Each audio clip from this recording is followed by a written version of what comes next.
Started. What's going on? It's Dope Bros, baby, and it's the divisional round. I'm gonna start off by saying, first of all, the wild card weekend. Wild card weekend was absolutely phenomenal. This was absolutely cinema. Movies. This was an insane slate. It's probably the best wild card weekend we've seen in a while. Like seriously, every game was pretty much a banger. Even the game like New England and Chargers was like low key in a way a banger because it was 3-6 for a long time. Both defenses playing crazy, and then you kind of just get the late pull away from the Patriots.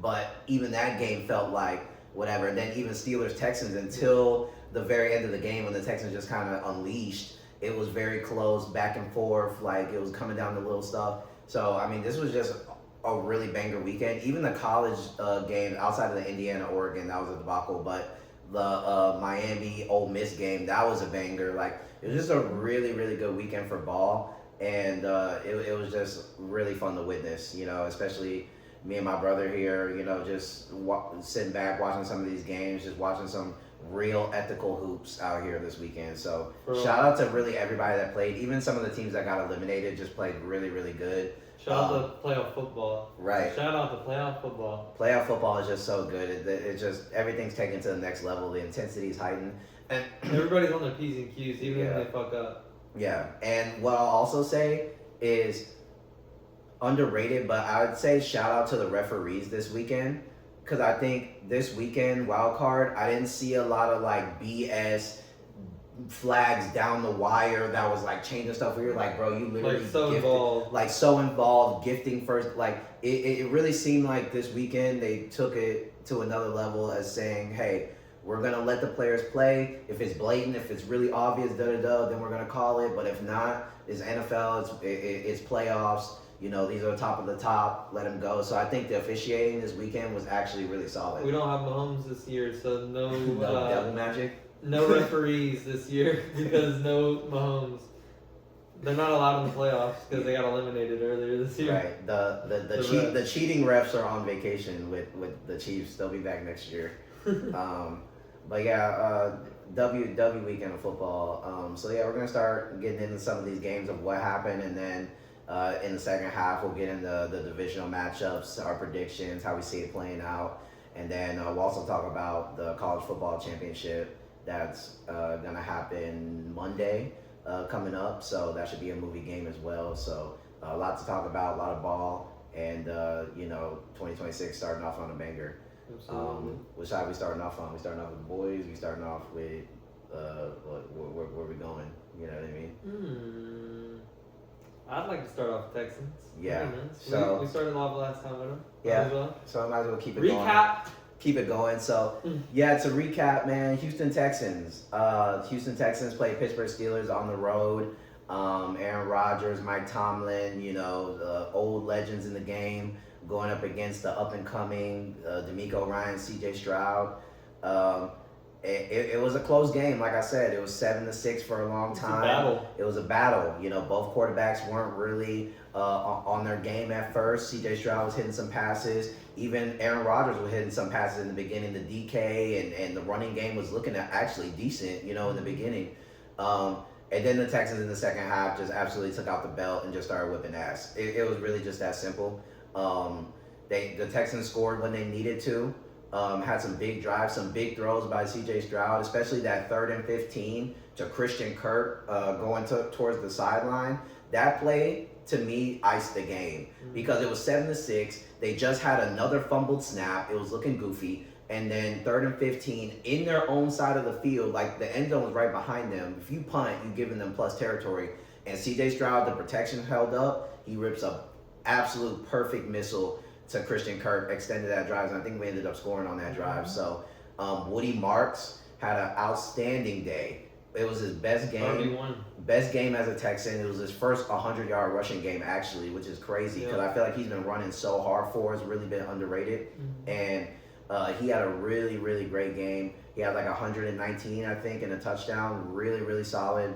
Bunch of chunk runs here and there. Even Nick Chubb. Especially when you need it at the end, too. Right. To ice the game and take some time off the clock. He did really good at that. Big punching. Yeah. Nick Chubb did some good stuff. I thought the receivers looked good. Yeah, Stroud had some mistakes. There were some fumbles, but I think the Steelers D line just was really getting after it at certain points in the game, and they caused some fumbles early. And it happens in the playoffs. Yeah, I think Stroud will clean it up moving forward, so I'm not too worried about it. But I think when we needed Stroud to hit, when he needed a third down, he was money. He was money on third down last night. I mean, what was he like? 10 of 13, 10 of 14 on third down. Every single time we needed to convert, Stroud delivered. It was an uncharacteristic night as far as some of the turnovers and the fumbling and all that. I think he cleans it up. But the defense absolutely dominated. This Houston Texans defense is the best we've seen, I believe, in my entire life almost. There's some like competition. In your actual life, not like watching older film for sure. Maybe even watching older shit too. Like, it might be the best. Exactly. It might be the best. And we were talking about it last night, and we were a little bit bullish, a little high off the win. But, I mean, it's really hard to put this team in comparison to some of these other great defenses we've seen in history. I think that this has competition to be number one in history if this continues to go the way that it did. I mean, they didn't allow a touchdown last night, and there was multiple times when we got the Texans turned the ball over and gave them good field position. One time last night, they gave them the ball inside the 20-yard line, fresh set of downs, and they even picked up a first down on fourth down, and they still didn't get a touchdown. Yeah. That's how insane this defense is. I think they only have given up on the season like 25 points off of offensive turnovers. So it's like, even when our offense turns the ball over sometimes, which we were actually one of the lowest teams in turnovers this year, but when we do, offenses on the other team aren't cashing in. Like, this defense to me is almost impossible to really get consistent motion on. Mm-hmm. And it sounds like I'm just being a homer, but we're seeing you really have to have some elite talent in order to escape the pressure and then to separate from that coverage. Right. It has to be a combo of the two. Exactly. Or a combo of really good blocking and really good running back, like finding lanes. I think if you don't have an alpha receiver, then definitely. You're really going to struggle. Definitely. Like, I think Seattle was able to lean on JSN a lot, and that helped them kind of prevail. Just quick enough, sure enough hands, was able to get in some of these little spots and take some of these hits.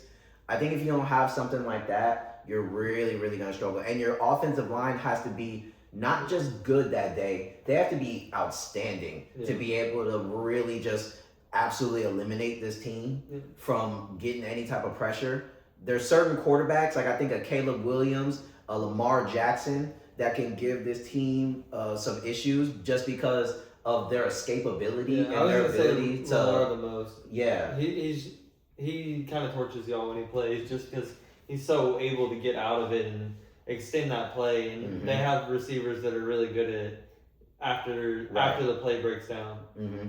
So that's why I think like those type of quarterbacks, the Lamars, the Calebs, that can, make these like kind of superhuman and have that extra escapability can give this D-line issues. But I feel like outside of that, there's really not a lot that you can do consistently on this defense. They fly around, screens don't work, running the ball doesn't work consistently, and you're going to have to rip some dots in some tight windows and make some big plays, and those are few and far in between.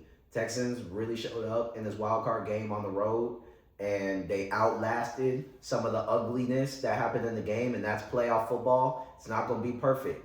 And we saw that throughout the whole wild card weekend. Yeah, a lot of teams are just turning the ball over. Right. But there's a lot of good defenses out here. Yeah. The Chargers have a good defense. The Jacksonville Jaguars defense is good. Steelers defense was good this season. Mm-hmm. Eagles defense was good. Niners. The Panthers actually, were making turnovers.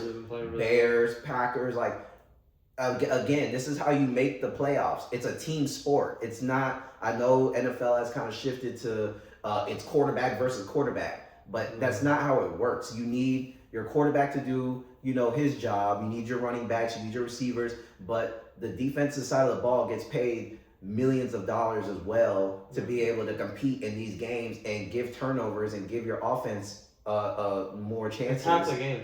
It's half the game. It's the ultimate team sport for a reason. And a lot of the guys that are in this divisional round had 2+ turnovers. Brock Purdy, Caleb Williams, C.J. Stroud, Drake May, Josh Allen, like Trevor Lawrence. Like a lot of these guys that were either in or moved on to the next round had 2 turnovers. It's just how it is in playoff football. It's not highlights. It's not Madden. You know what I mean? And I think for the Texans to be able to grind this game out and get a victory pretty comfortably, I'd say, gives me confidence in them moving forward into the next round, that this was pretty much the floor for a lot of things and an anomaly for a lot of things. The fumbling, that hasn't happened like ever. We were one of the best teams as far as protecting the ball. Some of that kind of stuff is easy cleanups. The snapping issue, I've never seen us snap the ball that goofy ever. Like, so a lot of that stuff will get cleaned up. You know, it's going to be a great game in New England. You know what I mean? Yeah. So I liked what I saw. What'd you see? I know you enjoyed Rodgers' retirement. I really did. Yeah.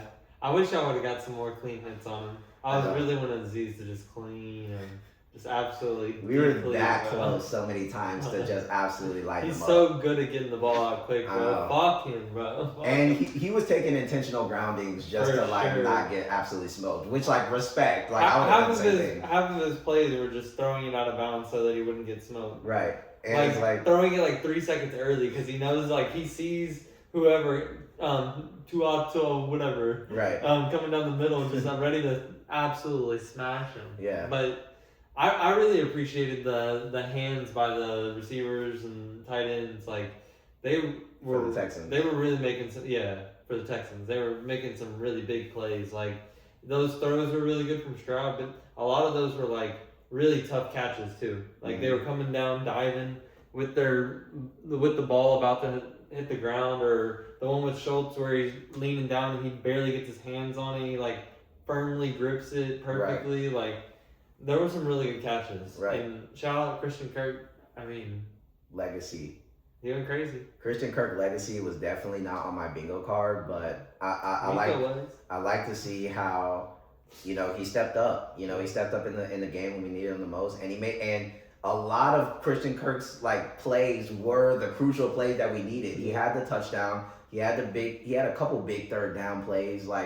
If we can get that kind of motion from Christian Kirk, which we're probably going to need it moving forward, if Nico is to miss this game, we're going to need somebody like that. And he's one of those ones that he can run a lot of those underneath that can give Stroud a quick out real quick. And that's what they were saying with him in training camp. He was, slot king in training camp, and there was all these clips coming out. So I think him getting injured early in the season kind of slowed the momentum because he lost a lot of time in the beginning to get some of those reps for Stroud when he was dealing with the hamstring injury. He was out for the first 3 weeks. And then even though he was playing some of those games late, he was still kind of ramping up. He didn't actually play a full amount of snaps. Yeah, and he played a little with Davis too, right? Yeah, a little bit with Davis. And he scored once with Davis when we were wearing the Reds, I remember. But again, he's kind of just been slowly ramping up with the season with that injury. I think finally he's fully healthy at the perfect time, and he's somebody that can help the Texans in the playoff push, for sure. Touch next. And the Steelers were playing really sticky defense. Yeah. Borderline flags on a lot of them, but they were playing really tight coverage. So Stroud had to put these balls in some tight windows, and it was up to the receivers to make some strong catches over the middle and come down with the football in the cold, taking some hard hits. And I think the receivers played a hell of a game just when we got our opportunities to be able to hold on to the football and get big first downs. I liked what I saw out of Houston, and to me, they look strong rolling into the next round. I'm very confident in the Texans right now. And Joey Porter might have to be on fraud watch because he might be a hold merchant. He might be a hold merchant. He might be. And he definitely PIs and gets there early pretty much every single play. It's absolutely ridiculous. His hands are on the hips of the receiver on pretty much every throw. Play. The play when Nico Collins got injured, he's literally already wrapping him up before he is getting the ball. So he's a little handsy. He's kind of Sauce Gardner in a way where, he gets really, really handsy and physical, which, kind of plays into his benefit if they're not really calling it and they're letting them play. But little egregious from Porter, but he's a good player. But I think the Steelers defense played as well as they possibly could. They just weren't getting any motion from the offense. I mean, the offense had, it was like the lowest total yardage of offense since like 1950. Like, this defense for the Texans is just so hard to move the football on, and the gimmicks and the screening and all that kind of stuff that they were trying to do, it just doesn't work. If you have a real offensive scheme that can actually get some motion, I think there's moments where you can catch the Texans defense lacking, and you saw that kind of last night. But I think, the defense held its own, made some turnovers. The offense just couldn't cash in at all. And you can just see Rodgers, still had some good moments this season, but, it's just time to pack it up, man. It's the epitome of Rodgers, too, because as soon as DK Metcalf dropped that pass, he didn't throw it to him again. Right. And didn't use him again. And that's exactly how he's always been, is if somebody makes a mistake and fucks up real bad and pisses him off, then he's going to dismiss them. Yeah, show it on the field and not give them any work. And it's happened in the past, happened again, and it was the reason they lost, because DK was the only reason they were getting any motion. Yeah. First. And that hurt them. On offense. That hurt them because DK was a problem early in the game. And he could have been a problem the whole game. Really, he could have, because he was getting open, and I know he had that one drop on the sideline, and it was a bad drop, but he was naked on that play. Yeah. He catches that play, they keep the drive going. He had a couple big catches early. The screen play, he caught it and got more motion, and they just completely went away from it and didn't give him no targets to favor who? Calvin Austin and Adam Thielen. Gainwell. And he did that in one of the games. I think it was like the Browns game where Gainwell was open a bunch of times underneath, but he was just so bent on trying to force feed Marquez Valdez-Scantling back shoulder fades in the corner when that's never been Marquez Valdez-Scantling's thing. He's never been a sure hands possession guy that makes strong catches. He's a deep threat down the field, can separate kind of guy. Yeah. But yet still, Rodgers is completely ignoring some of these guys that were open underneath, and that costed them that game. That they could have been locked up a playoff spot and wouldn't have had to sweat through the Ravens game. You know what I mean? Yeah, so I just, Rodgers, again, great career and all that, but you can just tell it's time to pack it up. And mid-career, one championship. One championship is questionable. With stacked teams. Right. Throughout his career. He definitely, on those Packers teams, should have had at least 2 more bowls, for sure. I think if he would have should have been in at least 4 with the squads that he's had. Yeah. If he wins more, then he wins more, but he should have been in 4. I think he should have had at least 2, though, because he got the one. I definitely think he should have had at least. There was another year where they were the best, I think. They got their ass up. And they folded, but hey, look. Rodgers. Again. Remember this, right?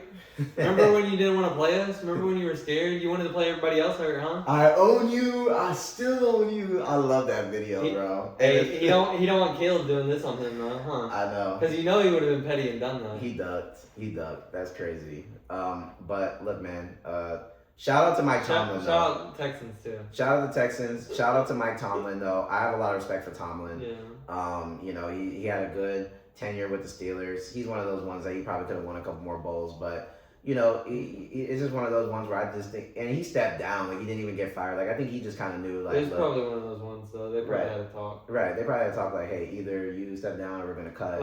You can step down, because he's gonna get paid the next 3 years for stepping down instead of getting fired. So yeah, it was probably one of those ones hey man, step down and it's better for we got you, but pack up. And I like that from the team, giving them that. Respect to that. And he's been their coach for 19 years. He's given them some good life, but it's just time for a change in Pittsburgh. On to the Ravens. It's time for a change.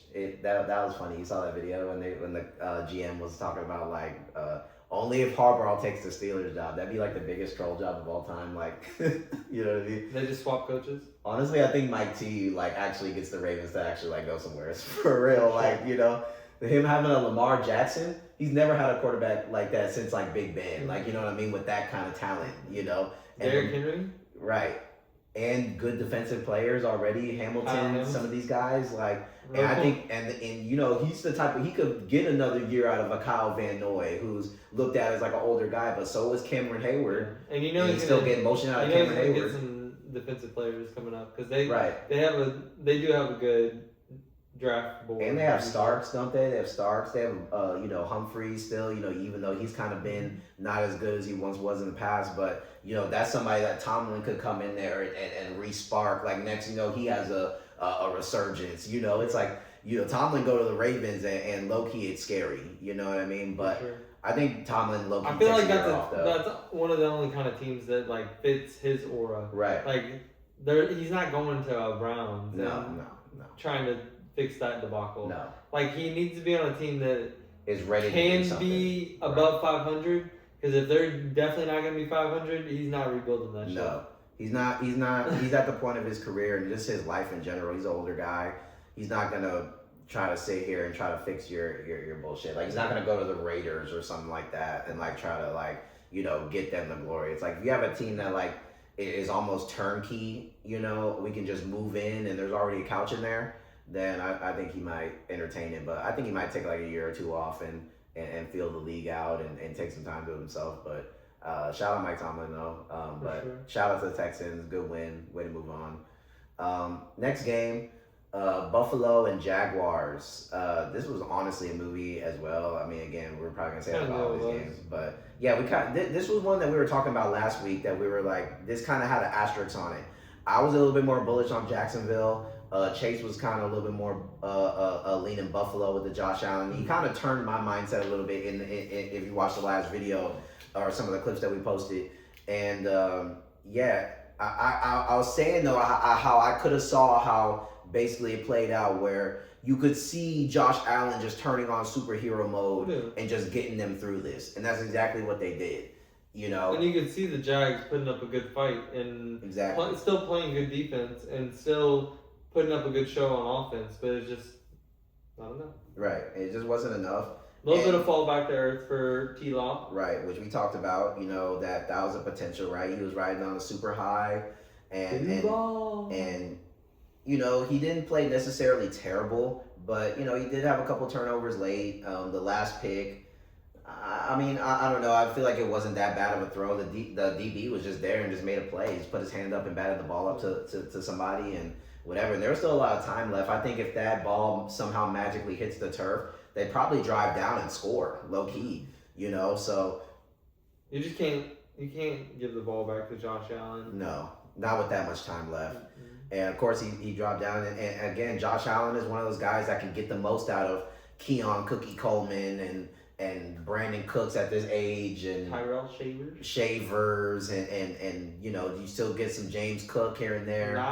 Knox, Kincaid. It's like, Josh Allen can work with these weapons. It's not ideal. It's not what you want him to see. You wish he would have, some type of Jetta's Jamar Chase leak or something. But, he's working with what he got. And his X factor is the fact that if they can get into the red zone, it's pretty much GG. Because he's just going to keep bodying his way through the fucking line and he's just going to get a touchdown. And they don't even really have to run any special plays. You literally just run Josh Allen. Josh Allen. Right, and then if that really just gets super box, you can just run a play action boot to Kincaid or Knox, and it's gonna work. Yeah. So, look, Jacksonville. I think they Jacksonville had a good year. You know what I'm saying? 13 wins. They won the division. Good showing, but they just kind of ran into beast mode, and that's basically what happened. But they probably beat the Chargers and they probably beat the Steelers, right? So and the Texans game, if they had to play them, will probably come down to pretty close, offensive showing, but they might Texas defense might bully that too, but. It's like if they get another matchup, maybe, they prevail, especially if it's Chargers, Steelers, even Patriots. You know what I mean? I think that they have a better chance. Patriots would be a similar idea to the Bills game. I just think it's going to be more about the defense keeping it a low-scoring game from the Jaguars. Like Drake may have an easier time. Drake may have an easier time throwing on the Bills, for sure.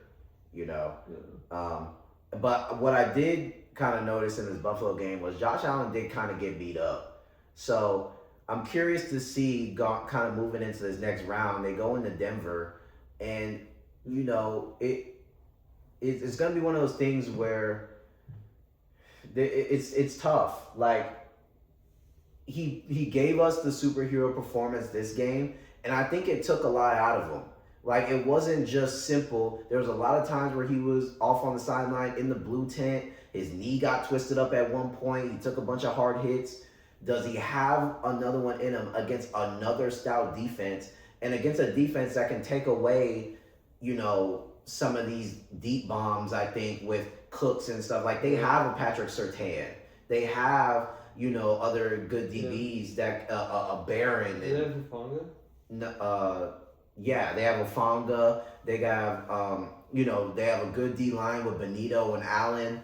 So it's like, is he really going to be able to backpack again? I mean, it is Josh Allen, but I feel a little bit less confident that he'll be able to superhero through the Broncos than I was if he was going to superhero against the Jaguars. I think he was for sure supposed to have an easier time, but we'll kind of see, and we'll kind of get into the matchup a little bit more moving on. We're still getting through some of the wild card weekend, but that's my only concern moving forward with them is that another asterisk. Like it's like when the superhero in like a Marvel movie, like he won the fight, but he absolutely kind of got cooked, and his suit is like ripped up, and he's like limping back to the fucking squad, tower. Iron Man right. in game, sitting up in the shit about to die, running out of oxygen. Yeah, and it's like, I completed the job, but it's like I need like a whole new suit, a week off, and like what I'm saying? Me up to the IV. Right, like I need like intense medical care, like and it's like, do I have another? Can I go against Thanos again? Like get the gurney. Like yeah. So and like I said, we'll talk about it, but that's the only thing I really kind of took away from that game, in my opinion. And Bills defense low key stepped up when they needed to. That was surprising to me. Was the Bills defense able to get a couple turnovers on T-Law? Not necessarily like T-Law's like unturnoverable or something. Yeah, they've been playing really good football. But but Buffalo hasn't really been a team of like we get a bunch of turnovers every game. Yeah, they're surprisingly better than the Jets defense when they had Sauce. And Williams, yeah. Next, Chargers and Patriots. So Chargers, Patriots. Look, it was kind of a stinker. It's kind of a stinker game Sunday night. It was like after you kind of rode through the high of like what went on earlier in the day, you kind of got to this game and you were just like, what is even going on? Loki like started off at the highest point and then just like slowly creeped down. Right.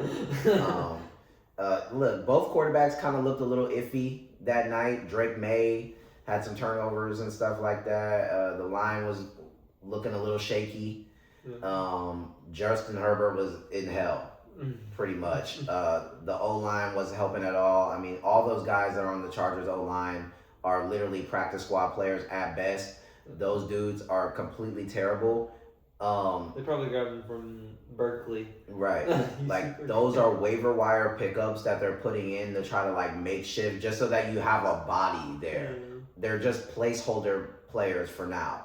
And obviously it didn't do him any good. And I think Herbert tried his best here. I'm not trying to make excuses for the kid, but if you're watching the game, like there was really no options here. The running game was okay, but they were missing their star running back in Hampton. They're using Vidal, who's he's decent, but he's not Hampton, right? Those receivers aren't separating. McConkey wasn't doing nothing. Keenan Allen wasn't getting open that much.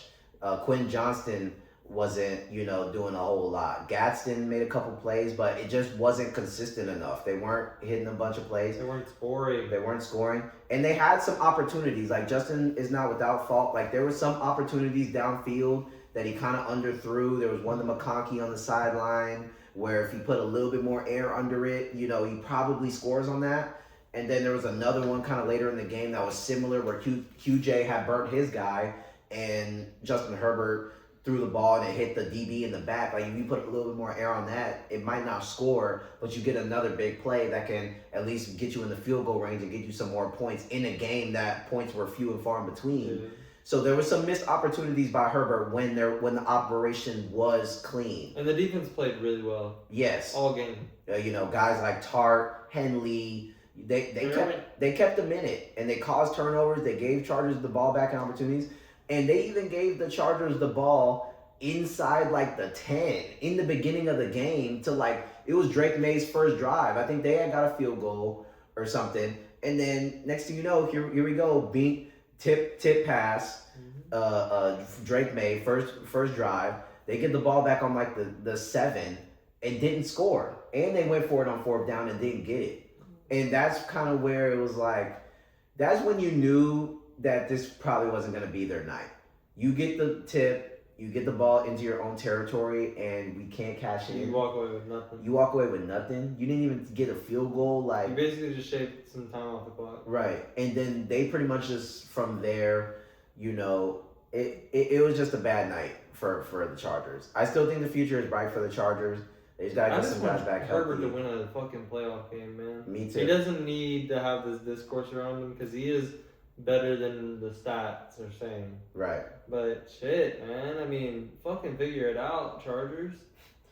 And that's what I was kind of saying in our last video, where I was like, I didn't think the Chargers were gonna be able to win this game, but I just didn't want it to be a debacle. I was like, and I feel like that was the discourse I was getting from a lot of Chargers fans after the game that I was seeing on Twitter and stuff. They were like, we weren't really expecting to win, but we were at least like, if we could kind of go band for band a little bit, and Herbert gets a nice touchdown drive, and then then maybe they respond. Let us be able to talk a little shit. Right, let us get some motion and do some things, and it's just like another just a stinker. It just really was a stinker. There's really nothing else to say about it, and that's what sucks about it, because it's like, Justin Herbert's more talented than this. He's shown that he can be a next level guy, and it's like, you don't want to make excuses for him, but at the same time, you also want to see Herbert, get a playoff win. Do something valuable to an NFL team besides play through injury. Exactly.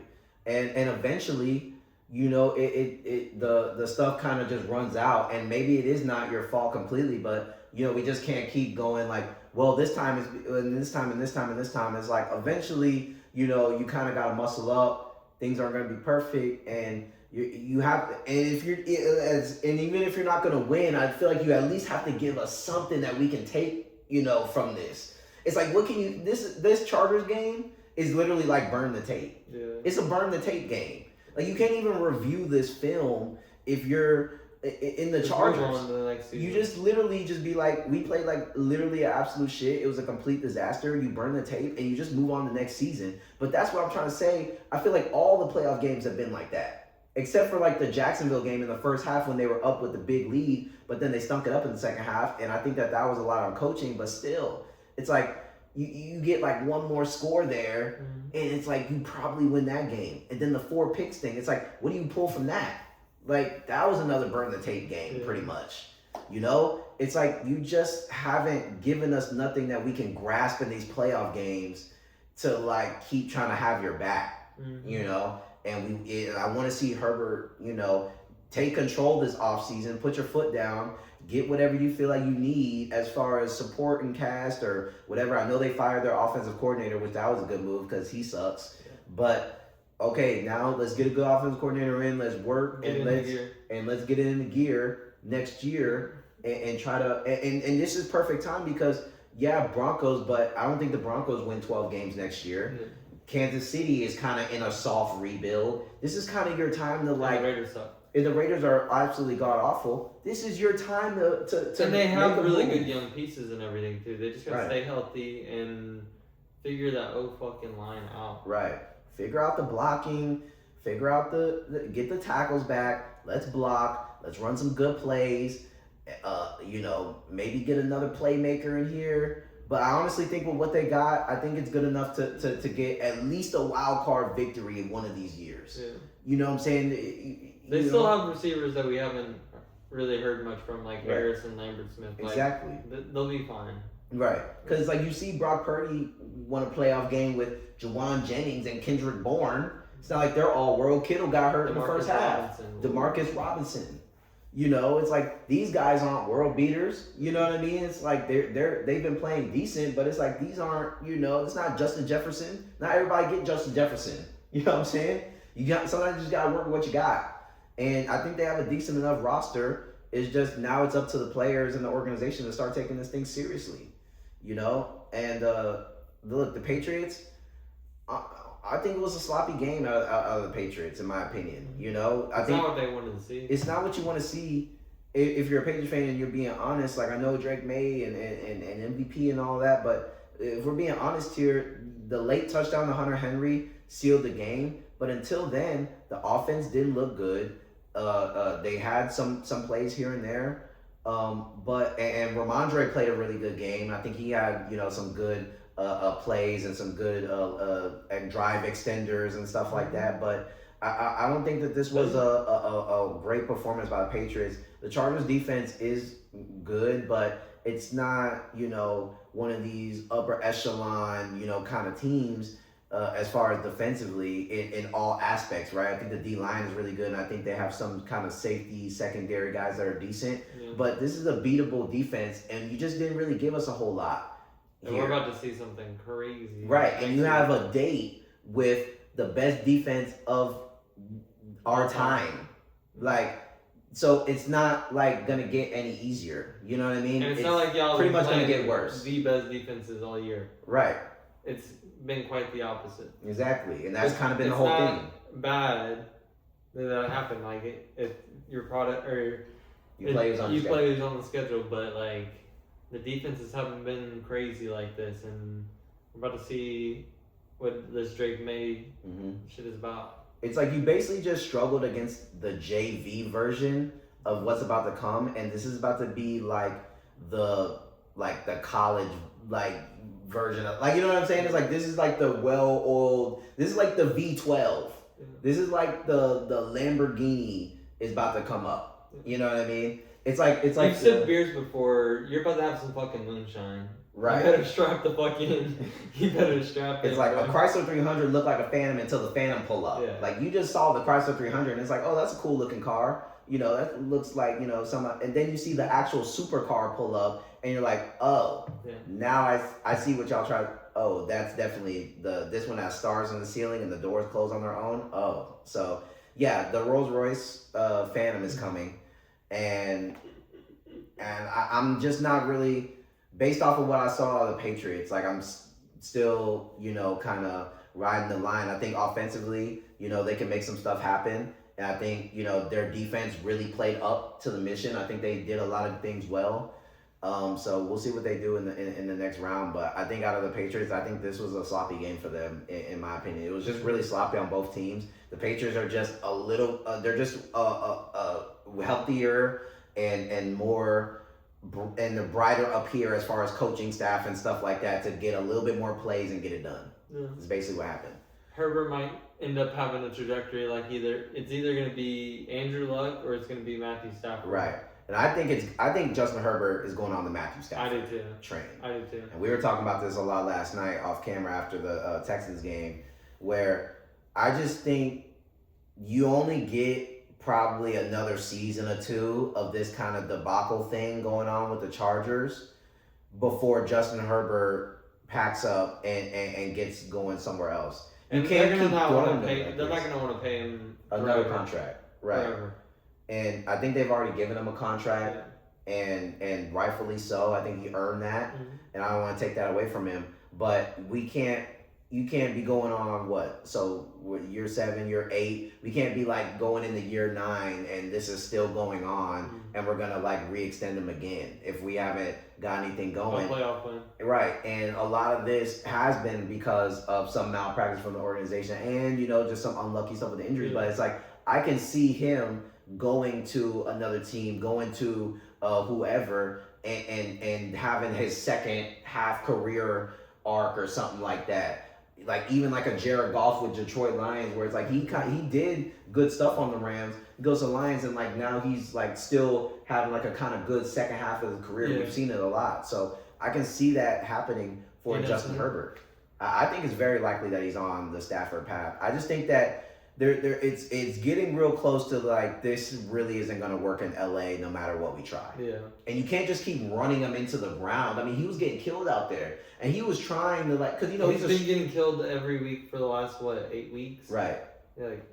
You know, and he's a tough dude, and he wants to get those extra yards, and he was putting his body on the line, but you can't keep asking him to do this. He's gonna get himself injured, and you're gonna go through a season when he's trying to do all this stuff because of all these malpractices, and he's gonna end up getting hurt by week 6 like he has in the past, but it's gonna be something that's not his hand that he's not gonna be able to just wrap up and just keep playing. Like, you're gonna run him into the ground. And it's going to fuck up his fishing schedule. And then he's not going to want to play for you anymore. Exactly. So he's going to move up to fucking, I don't even know where. Right, so Minnesota with Kevin O'Connell. Stop. That's not happening. Kevin O'Connell will be fired by then. Right.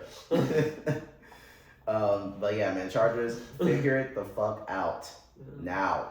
I don't want to see what I've seen these past 3 years. This shit needs to fucking change ASAP. All right. Getting into the NFC side of the coin, we had Act 3, Bears Packers Act 3. Another one of the Icemans. It's Iceman Williams. Iceman Caleb Williams does it again. Bears down 21-3 at half. And I think even at like the end of the third quarter, it was like 21-6. Absolutely no motion. Threw a couple diapers, you know, and it just looked like there was no possible way. And what I say last week, when there looks like there's no possible chance that the Bears can do anything, this is when Caleb Williams gets better and the X factor turns on and he becomes Iceman. This is why he has the nickname. This is why he was the Heisman. This is why he was the number 1 overall pick. Is because of this. This is just what they are right now. And it just doesn't matter. You know, if they're down 20. What's the score in the fourth quarter? All right, bet. Exactly. It's 60 minutes of football. All right, bet. It's 60 minutes of football. And Caleb Williams is never going to quit in any of these games, no matter what the score is. And they can score in bunches. And when the offense starts getting going and the defense starts believing, and that's when the defense starts holding in, and they get some 3 and outs and they get some turnovers. 6 points in the second half. And then that's when this stuff happens. And not to mention, they're the 2 seed. They're going to continue to play at home unless they have to run into a Seattle. This is what the Bears are. This is Iceman Caleb Williams.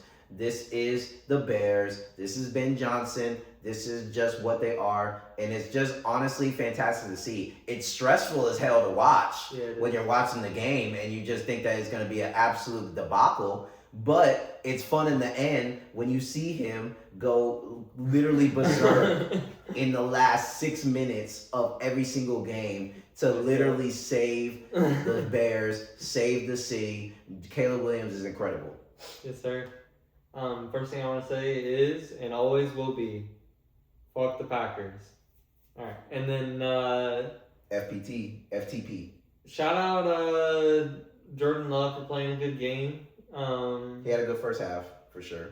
And where was Josh Jacobs? He got hot stuff. But shout out the Bears. Stop making me stress. I might not care if we don't score in the first half. It might not matter. It might not be a thing that needs to happen in football. You might just have to score in the end. Like, as long as the team doesn't put up 40, you're good. I mean, that's when it matters, right? So, whatever. I mean, you'd like to see some stuff work out. I think Caleb still played a good game in both halves.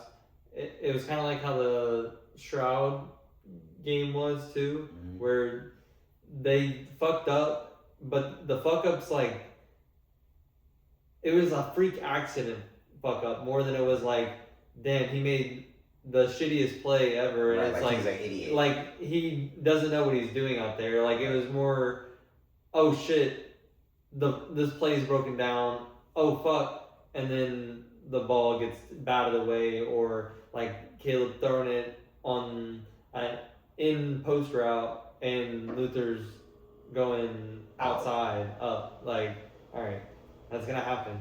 But I mean, best case scenario in that situation specifically, and our whole keys to the game was being able to get started fast and dominate the turnover battle.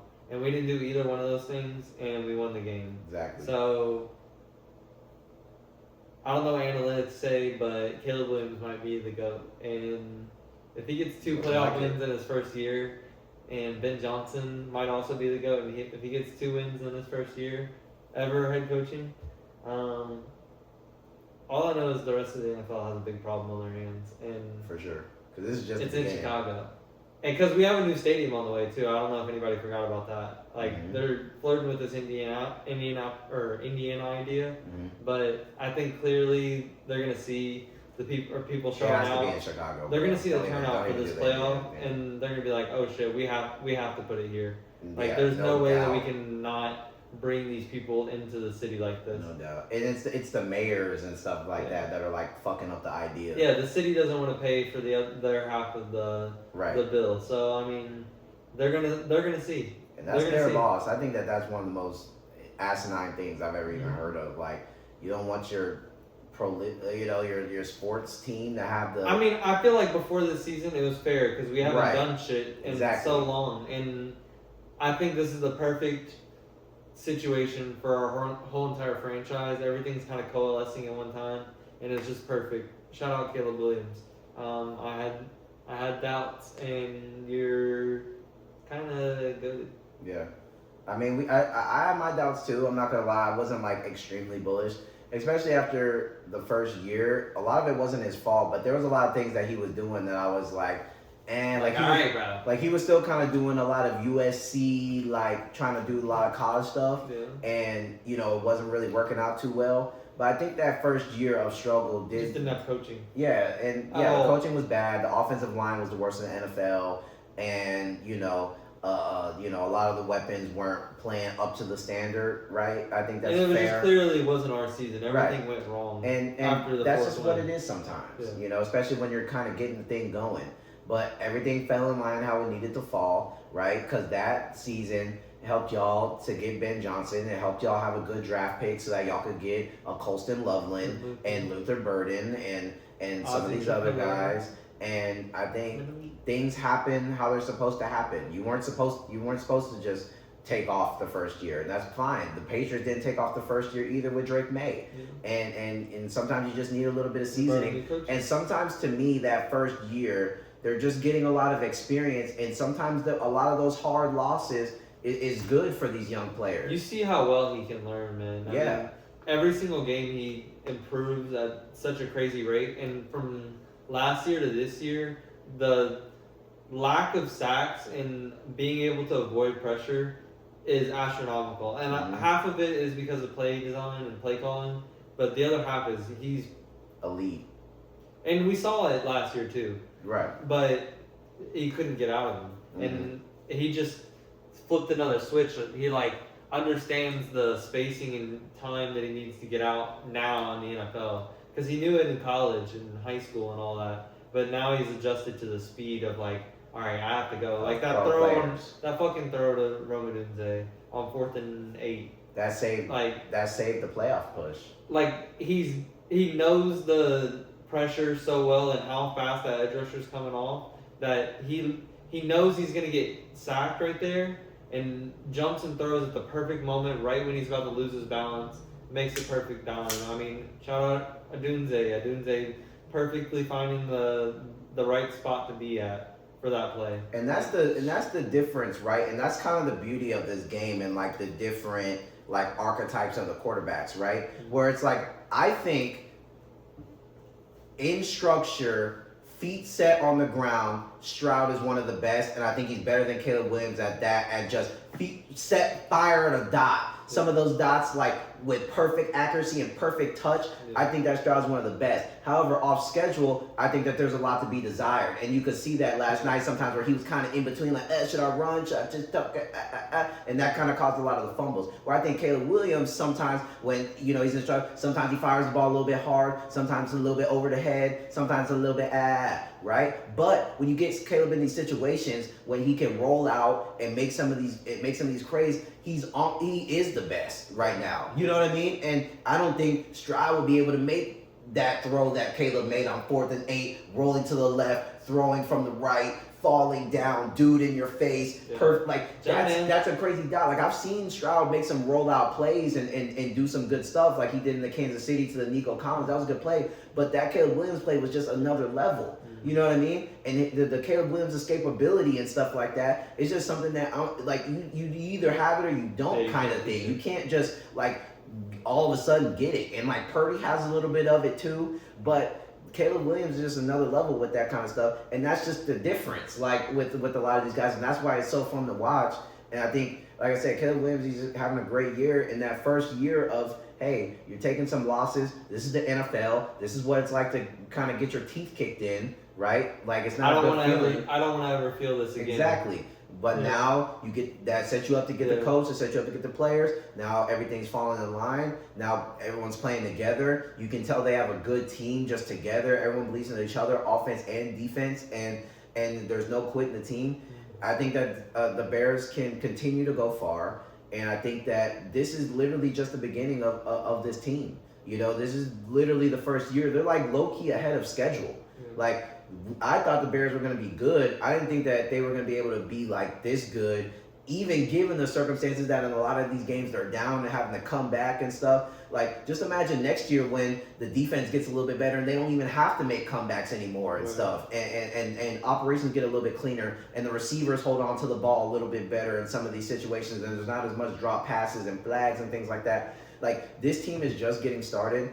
I'm very proud of what I've seen out of the Bears this season. I think Caleb Williams is fantastic. He's one of the best in the game right now, and he's going to continue to get better. And he's and Ben Johnson is coaching his ass off, and Dennis Allen's coaching his ass off, and the side coaches are doing their thing. And Ryan Poles has brought great players into the organization and has flipped this roster. And the Bears are on the right trajectory to continue to be in this conversation for years to come. Shout out to Chicago Bears. Yes, sir. We back. Yes, sir. Sorry, guys. We're back. Bears and Texans on top for a long time, guys. I hate to break it to you. In the Super Bowl this year. We'll see. Next game, Niners, Eagles. Look, fellas, I told y'all, man. Eagles. They just got too much. They just had too much turnover. Too much turnovers. Controversy and all this, and they're arguing on the sideline, and AJ Brown's upset, and it was exactly what I said. They're arguing in the middle of the game. They're fighting a whole nother battle while the game's going on. You gotta have chemistry before you get to the playoffs. Right. Or it's not gonna work. Because this kind of stuff shows up in the playoff games, and while San Francisco's injured, at least they're playing together and like fuck with each other, So it's like the power of friendship is like getting them at least past this round. The power of coaching. Right. The power of coaching is huge in this one. Exactly. Because you have somebody like a Shanahan who's getting the best out of their players, and you have a group of guys who, while they aren't the best, you can say whatever you want about Purdy, you can say whatever you want about the receiving weapons, and the corner, and the defense, and they're injured and all this stuff, but at least they believe in each other and they play together, and you see it on the field. Where the Eagles are probably more talented than the team, like on paper, but they hate the Super Bowl last year. Right, they just won a championship, but they hate each other. Yeah. So nothing works. Right? So it doesn't even matter. I think the Eagles played decent. I don't think it wasn't a complete debacle, but it just came down to a couple plays. AJ Brown dropped a lot of passes. There was a lot of times where he was open, and I think Jalen Hurts gave him a good ball, and he didn't come down with him. And I think that hurt the team. Saquon Barkley had a decent day, but it wasn't insane Barkley that we know and love. I think Devontae Smith was probably their best pass catcher of the day, and then Goddard after that. Goddard had a couple touchdowns. So it wasn't complete trash, but You know, and the defense did some good stuff. Quinton Mitchell had a couple picks and things like that. But I just think, you know, the Eagles just, you know, they're coming off a Super Bowl, and I think it was good of them to get to the playoffs, but, you know, they just didn't have it this year, and that's fine. I think that they'll make some moves. One of them is probably going to be getting rid of A.J. Brown, which is going to boost the chemistry back up. And they just fired their offensive coordinator, which thank God, because that dude was drawing up plays in the sand that made no sense and wasn't using the players to their skill set at all. So I get the Brown frustration, but you know, there's going to be some changes to be made, but they have enough talent and stuff like that. They'll be back in the playoff mix next year, and it'll be fine. But it just wasn't clicking this year for Philly. A.J. Brown might end up on Buffalo. Yeah, or New England, low key, because they kind of need like another alpha. Yeah, but he hasn't. They're not going to go grab a second one, though. They'll go to the draft before they do that. Yeah, that's too much. That's too much. There's going to be another fight in a year. Yeah, Buffalo. I can see Buffalo. I mean, who's gonna fight with A.J. Brown on that team? Nobody, you know. And then he's gonna get peppered. Yeah, you'll be the only guy there. So you know, have fun. It'll be you and Cookie Coleman. You know what I mean? So yeah, I can see Buffalo. I can see Buffalo, or I can see you know, he's kind of like Stephon Diggs but bigger. Right. And I can see Baltimore too. If they want to make finally a big swing, they don't have Harbaugh anymore. Maybe this is the off season that the Ravens finally like. Zay Brown? I think that's a good duo. It is, yeah. Because I think Zay. And then you have Rashad at 3. Right. Yeah. Or you draft at and then you get Likely. Yeah. You know. And Mark still. And I think Zay, while he's done good and the one role, I think him being more of a 1B, 2 guy, sure. I think he could really explode. Like, I think that he could be in an even better role. You're going to have a lot of coverage that could get, you know, shadowed over to A.J. Brown's side, leaving Zay wide open to get zones. Bro, yeah. Like, this could be a perfect situation. And I think that this offseason, you got rid of Harbaugh. You're ripping off some of these hard Band-Aids where, let's keep Harbaugh. You know what? Let's just get rid of Harbaugh. Let's go ahead and get a receiver. Right. Let's actually get a receiver that's not 80. Right? Like, let's stop playing with the old receivers. Let's get rid of Hopkins. Let's stop doing that. Okay? And let's actually get somebody. The Eagles love making trades and they want washed players. Give them Hopkins. Right. Give them Hopkins and give them a second round pick or something and move on. Ooh, they would love Keaton Mitchell too. And Keaton Mitchell will come up on contract next year. Exactly. Perfect. So look, or even giving Eagles another. They like defensive players. Throwing a Marlon Humphreys who you know hasn't been amazing lately, right? They can make a package deal with some of these guys, sure. And I think that they could be a team that you need an alpha one for Lamar Jackson, and you need to get serious. Lamar's getting older, and he's not washed or anything, but you can't just keep wasting his powers. Like, let's see what he does. With a guy like an A.J. Brown, you're definitely going to get Pepper targeted in his offense. It's run heavy, but so what, nigga? You played on the fucking Titans with Derrick Henry. You know what it's like. You'll be fine. You're going to get your touchdowns. You're going to get your yards. And then it's going to help Zay. And Lamar a season ago threw 4,100 yards and 41 touchdowns. You can get a lot of work in this passing offense. I think they're going to have a new mindset, too, going into the next season. This could be a different looking offensive kind of scheme. And a healthy Lamar. Exactly. Healthy Lamar. I think that they could be a team that could potentially be in the mix for A.J. Brown, you know? So we'll see what the Eagles do in the offseason. The Niners, look, they look good. They scrapped their way through it. They didn't look amazing, but Kittle, shout out to Kittle. Hate to see it, man. And I CMC sacrifice. Yeah, I really like Kittle too. So I hated seeing him go down. You know, he's good for the game. He's good for the game, and he's good for the Niners too. Like, I feel like the Niners really play through Kittle. Yeah. And his energy and his heart and his kind of positive vibes all the time. Yeah, it's like the Lions with Aiden Hutchinson. Right. So he's just, you know, it's hard to hate George Kittle. You know, so. It sucks for him, but, you know, I know he'll bounce back and stuff like that. But it's another injury to the Niners that's going to kind of hinder them a little bit moving forward. I don't know. You know, I just think that this is probably where it ends for the Niners. It was a good win. I just don't see them being able to, like, Jawan Jennings double pass to McCaffrey their way through the Seattle defense on the road. I'm sorry. It's just probably not going to happen. You know. But, you know, we'll see. And like I said, McCaffrey 230 bang. we're going to talk about the divisionals and stuff, but I just think San Francisco, like, thank you for getting this far, and it was honorable with what's been going on this season. But I just think that this is pretty much where it ends. And the Eagles, just fix the bullshit. Okay, stop fighting everybody. No, they're fine. That's fine. Let them all go. And give us Saquon. Maybe get back to tush pushing. Tush pushing. Bring back the Bears Eagles alliance. Let us hold on to Saquon for a couple weeks. Last game, Rams Panthers. Honestly surprising, Panthers. Shout out. Honestly surprising, Panthers. Look, I thought this was gonna be a complete debacle. Yeah. I was on here saying that there was no way, and Carolina was gonna get absolutely cooked, and no way Matthew Stafford was gonna turn the ball over again, and that the Carolinas were just gonna get ran out of the gym. Home field. And look, Carolina put on about as good of a performance as you could put up, and they were what? They almost converted on that fourth down too to keep it going at the end. Like, the dude catches the ball, like, I don't know, maybe Carolina goes down and like wins this motherfucker. Like, look, the Panthers tried, man, and then Chicago. that would be crazy, right? Fuck. These motherfuckers. It couldn't be that easy, right? It couldn't be that easy. You know what I mean? I just wanted the red carpet. You just wanted to sleepwalk to the fucking NFC Championship game, huh? But yeah, look, man. Bryce Young had a good game. Coker went crazy.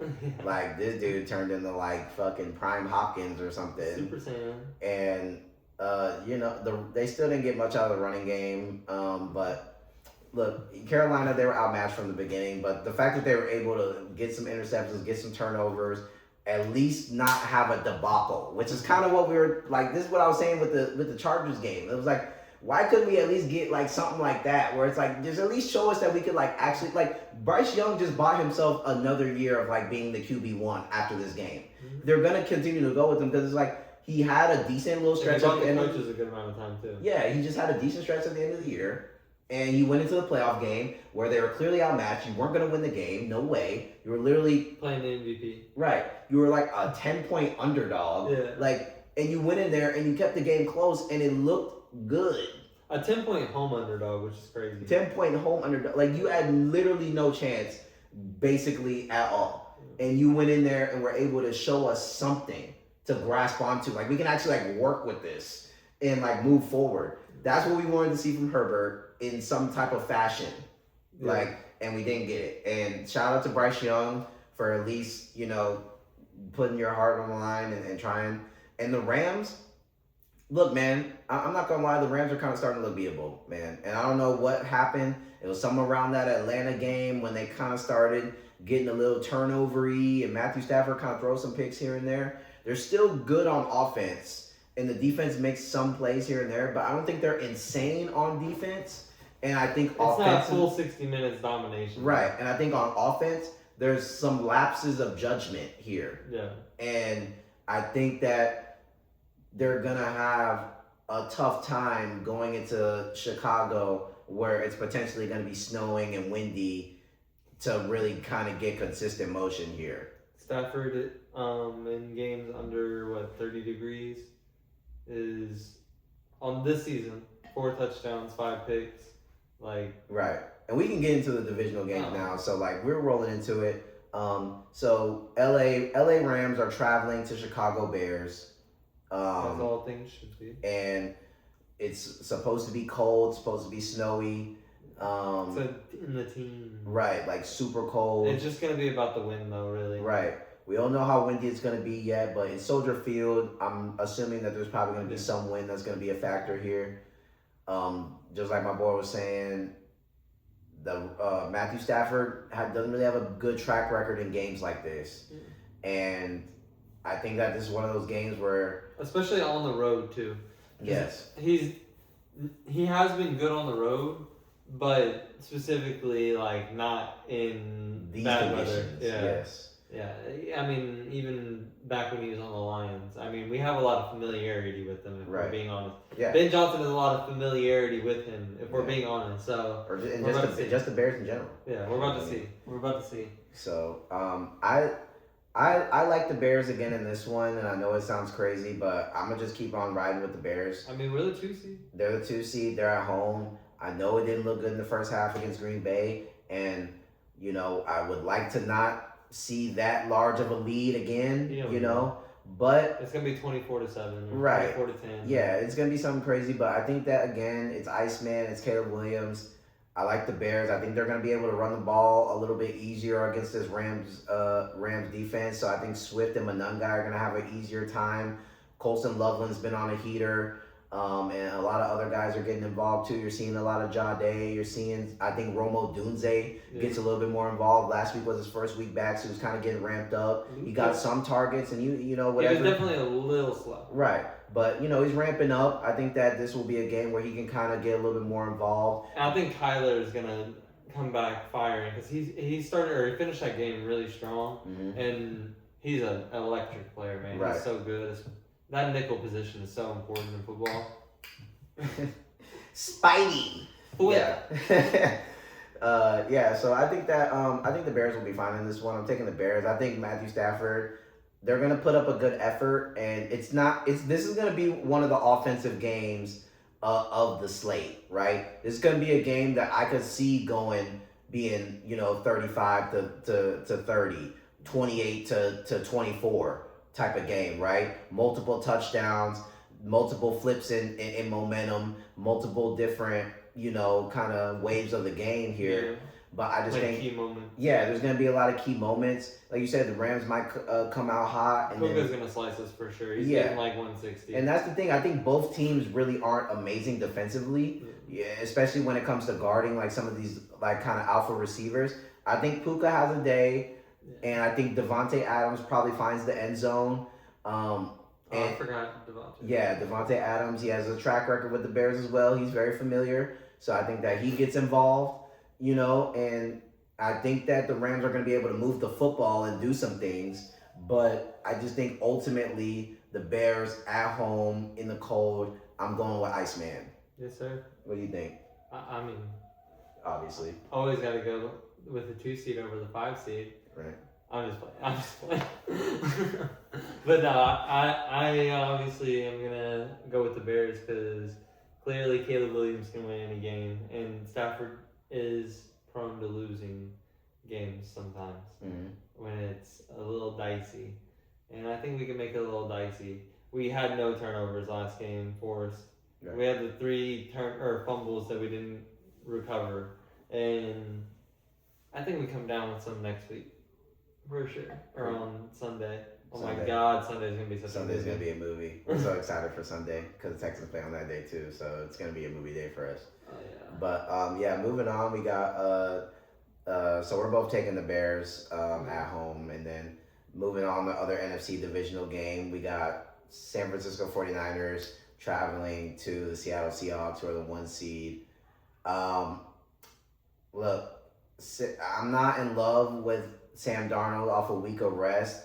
I feel like, again, he might be a little bit like he might come out a little rusty at first. But I just think that this Seattle defense is really good. And I think that I think that this is kind of where it runs out a little bit. Yeah. They're really injured. They kind of got away with a couple gimmicks in the Eagles game with the double passing, and McCaffrey kind of put the team on his back. I don't think they're going to be able to they just shut down McCaffrey like 2 weeks ago, and he had like nothing. And they had 3 points, I think, as an offense in week 18. I know it's week 18, but the San Francisco 49ers were trying because they were seeding on the line and things like that, and everybody was playing. They just didn't play good at all. And when they beat them, it was week 1.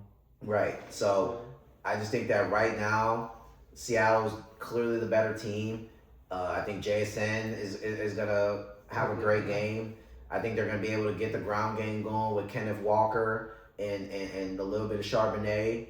I just think I think Seattle controls this game. I think it's going to be a little bit more high scoring than the last week 18. Like, I don't think it's going to be 13-3, but I think Seattle easily wins this at home, probably like 21-17 or something like that. 24-17, even that.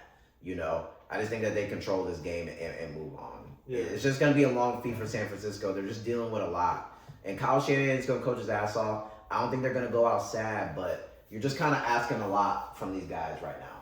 You know what I mean? Yeah, I agree for sure, but it is going to be curious to see how Sam Darnold plays in the playoffs. I mean, exactly. We gotta see it. Mm-hmm.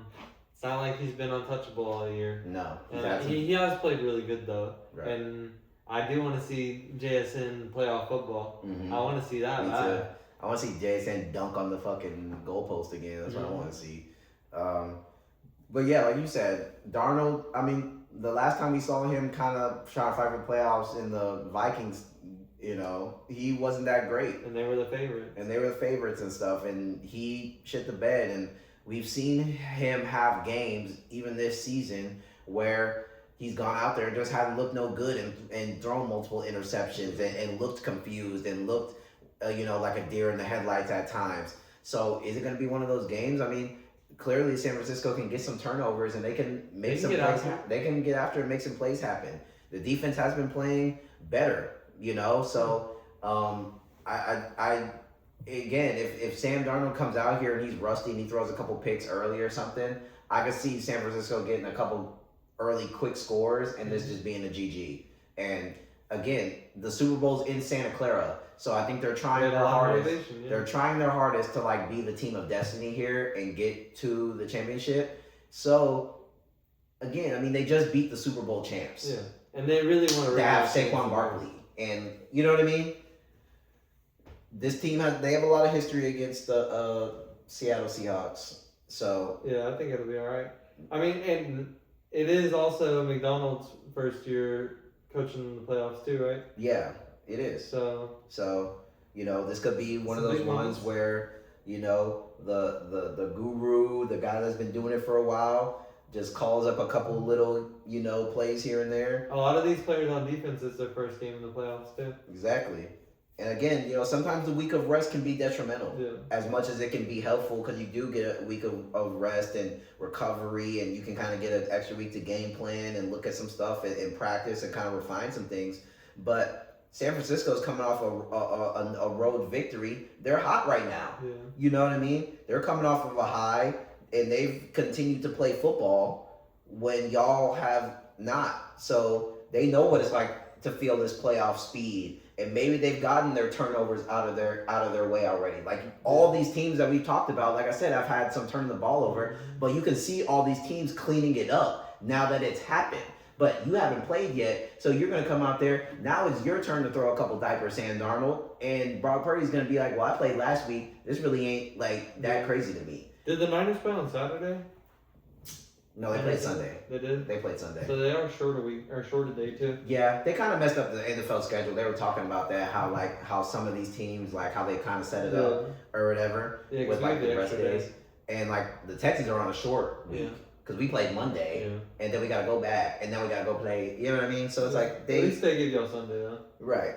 And we did have a long week going. They gave us Sunday then? We had a long week going into this week. Yeah. So, I get it, but whatever, fuck it. You got to strap and play ball. It's fucking playoffs. It's all the balance. Right. I'm still taking Seattle though. I just think that they're just gonna have a little bit more in the tank. I'm gonna take the points for the Niners. Okay. Yeah. I'm not gonna take the Seahawks, but I'm not taking the money line. No. You can't. No. I like that. I would take plus 10.5. Give me that. Just in case. 10.5 is crazy. I would say I would take a +7 on San Fran. Yeah, but I also feel like it could be Mickey. Could be, but I think that this is a division game basically. It's kind of like Packers and Bears, for them. Right. Where it's they played each other twice already. This is Act 3 of this. I think it's gonna be close. It's a playoff game. I think it might be a little bit back and forth. I doubt San Francisco loses by more than a touchdown for real. Yeah. And that's why I said 10 just to be safe. +10 is comfortable, and I do like a +10 though. I do like a +10, +10.5. Because it's gonna be around 7, so I can take that without it being detrimental. Yeah. It's gonna be a good little leg booster. Yeah, +8.5, +9. That's kind of where I'm laying at. Mm-hmm. But yeah, so we'll see what happens. That should be a good game though. I'm saving us for last. Yeah, winner plays Bears. Yes. Yeah, winner plays Chicago because we got Chicago coming out. So, and then on the AFC side, AFC divisional games, we got Bills 6 seed traveling to Denver, who's the 1 seed. I think that this is where it ends for the Bills.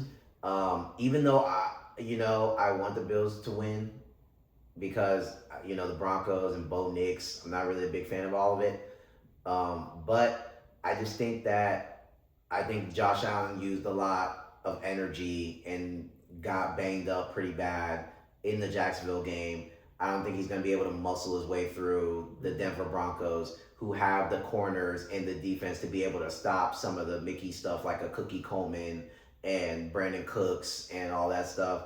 I think they have the right stuff to shut that down. So this game is for real going to be on just if Josh Allen could just muscle his way through. I don't think he's going to have enough to be able to do it in this game. I don't think it's going to be a complete debacle. I think that's off the table. The Buffalo Bills are always going to be competitive. It's Josh Allen. Like, they're not going to get just ran out the gym. But I just don't think that they're going to be able to do what they were able to do against Jacksonville, given that they pretty much used all their resources against Jacksonville. The lines opened up with Bills favored. Bills favored, right? Right. Yeah, I'm definitely comfortably taking plus 3.5 for the Broncos. For sure. And it's in the same situation where the Niners and Seahawks game is, where like I don't feel confident in either one outright winning, and I feel like it could come down to Bo Nix having to make a miracle play at the end. It could also come down to Josh Allen making a miracle play at the end, and I feel like Bo Nix could come up short, so I'll take a 3.5. Yeah, I this could definitely. I feel more comfortable with the Seahawks coming off of a rest than I am with the Broncos coming off of a rest for some reason. I just feel like for whatever reason, their defense, I think, needs to have a ramp up. Not that they're not a good defense. I think their offense needs a ramp up too. They do. But I feel like they usually start games decently well, except for a few exceptions where they had to come back like against the Giants and shit. And against the Commanders, somehow that was like a banger game. You know? But I just feel like they're not. I don't think they're going to be as ready for Josh Allen as they need to be, because it is going to be tough to guard him in the playoffs. Right. Because he's going to be on another level again. Exactly, and again, he can empty the tank as much as he needs to. You know he needs. The only team that he loses to is fucking the Chiefs. Mahomes. And we said it last week. It's the only guy he loses to, and it might be the only guy he continues to lose to for now. Yeah. And he also loses to the Texans. Right. So it's not one of those. And Houston. Huh. Yeah. So it's not one of those. I think that it might be out of gas, but we'll see. You know what I mean? I think Bo Nix is one of those players that needs to kind of keep playing, in my opinion. Like, he needs to, continue to stay warm and continue to hit reads. I think you could easily see a situation where he comes in and, they're fumbling snaps and Bo Nix is out of control. And I mean, he's had games where, like, he's been pretty abysmal for, like, majority of the game. Not hitting no passes, balls going everywhere, not targeting Sutton, not looking at the right people. Like, he's had some ugly stretches of some football. They can't run the ball. Not consistently. And Harvey, I think he's a little bit better in the passing game right now. Like, he's good in open space. Just get it to him on these screens and different play designs. But I think straight running the ball, he hasn't been proven to be like that, And I think in the same regard, I think James Cook will have an easier time trying to run against this Broncos defense, weirdly, than he was. They haven't been playing that great as of late. And I think the linebacker unit in the Jaguars is just a better run-stopping unit with the Luakun and Lloyd and some of those guys that they have, Allen. I think that they're just a little bit more equipped to stop the run consistently than Denver, where I think Denver can just shut down passes better. Yeah. Like, I don't think they're going to get beat by Cooks deep every single time and shavers and stuff. I think they can shut that down. But I think they'll be a little bit more susceptible to James Cook. Like, this could be the James Cook 15, 16 carries, 135 yards, 3 touchdowns day. Yeah. Like, literally, I could see that happening in this game, for sure. Where we used Josh Allen last week and he got us through, Now we need James Cook, and he could spaz against this defense for sure. They're gonna be taking away all the other bullshit. James Cook, I whatever his rushing receiving, I would take him for 100 rushing and receiving easily. Yeah, in this game. game. It's probably gonna be like in the high mid 80s. Right, it's probably gonna be around there, like 85, 89, maybe even 90. I would smash that. Yeah. Like, I would put him for 100 plus rushing receiving. I think this is a James Cook game, 100%. So I agree with you. I'm taking like a Broncos plus 3.5 or something like that, because this could be an either way. It's like one of those asterisk games. But I could see this playing out like the Jacksonville game, back and forth. Bills just have a little bit more. Might have to take plus 4.5. Yeah. Just in case. Yeah, because then they would need a touchdown right at the end of the game, because they would be down on more than 3. Yeah. Yeah, I think that might be the smooth one. That's the move. And then the last game in the AFC divisional, my Houston Texans versus New England Patriots. They're traveling to New England. I like my boys in this one, man. I like the Houston Texans in this one. And it could just be me being bullish, but I just think that this is the best defensive unit we've seen in 20 years, at least since the Legion of Boom. And I think they're better than the Legion of Boom, in my opinion. I think that all around, like Cam Chancellor, those guys, they were great. I'm not saying that they're bad. I think that this defense is just a different scheme and a different unit. They are, again, what's their thing? Swarm. And that's literally what it is. It's a bunch of guys coming at you at a crazy rate of speed where you can't even process what is going on, and you're just getting beat to shit. Yeah. And they've done it, and people are like, well, they've played a lot of good offenses this year. They played the Chargers, they played the Bills, they played the Broncos, they played the Steelers, who just put up damn near 30 points against the Ravens last week. They played the Ravens. They've played the Kansas City Chiefs when they were still alive with Patrick Mahomes, Travis Kelce still fighting for a playoff spot in Arrowhead, Daniel Jones and the Colts when they were the greatest show on turf with MVP candidate Jonathan Taylor, who was going crazy every single week, and they were the number one offense at the time at like 8-2. Like, they have played great offenses, and none of them have done anything consistently. And I don't think that changes now. This defense travels. It doesn't matter if it's cold, doesn't matter if it's warm, doesn't matter if it's rainy, it travels. And I think that, again, the same thing with a lot of these other guys. I think Stroud had a lot of uncharacteristic turnovers that they're going to easily clean up. It's a lot of just the snap and things like that. I don't think whatever.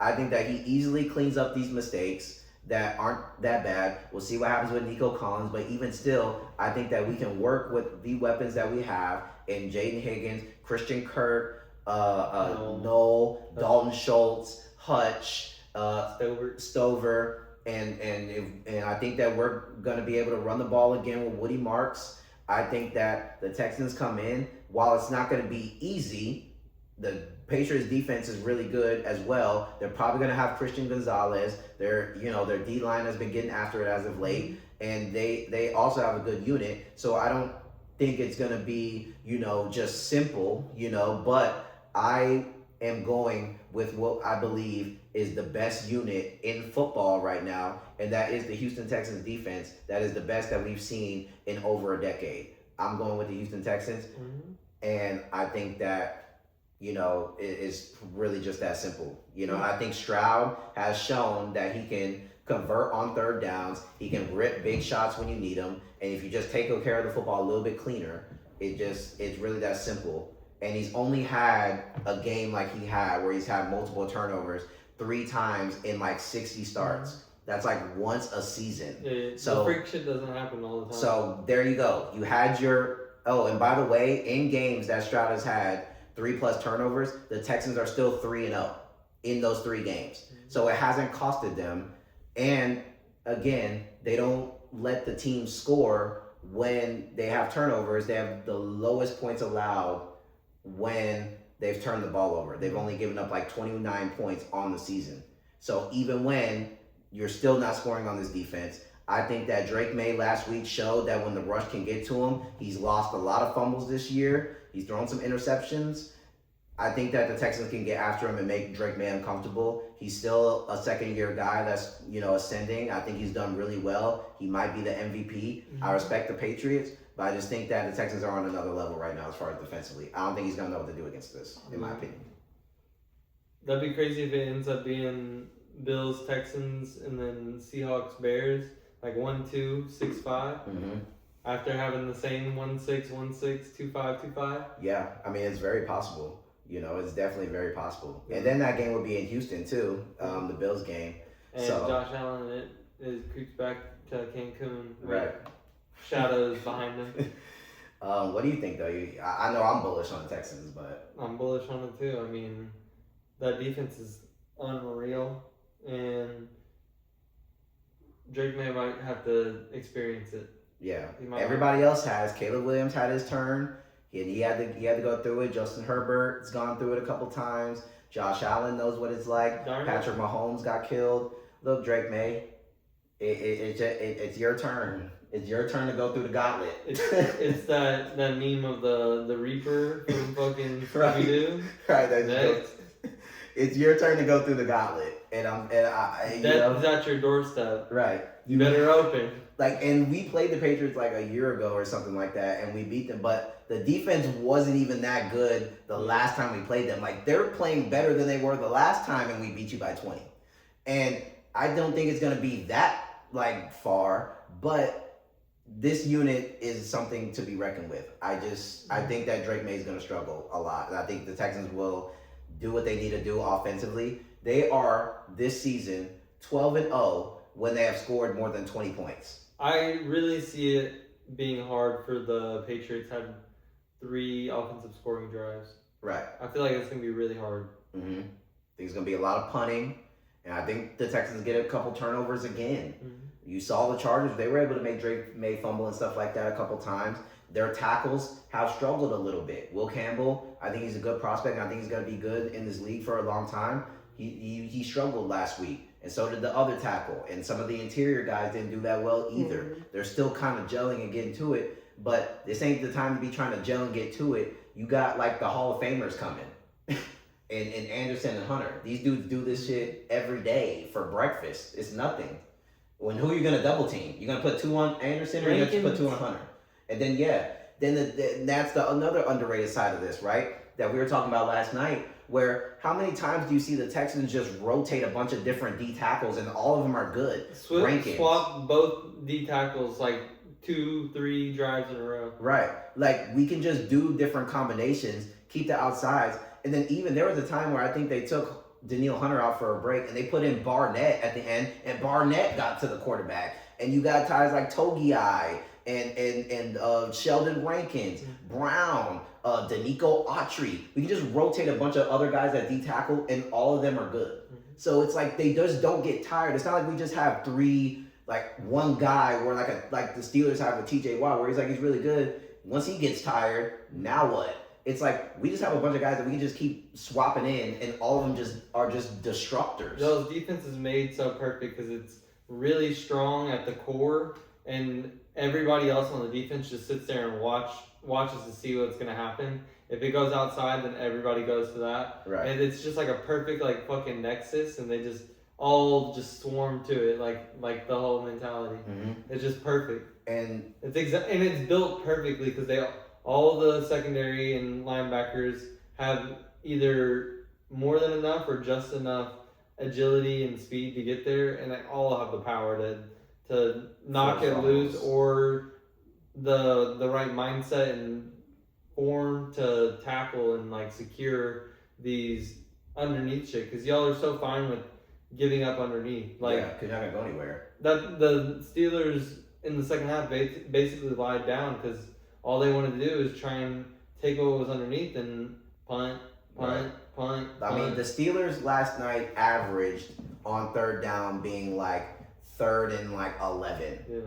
On average, it was 3rd and 11 every time, and they were 2 of 13 on third downs. It was abysmal. Once you get into these situations with the Texans, it's wraps, man.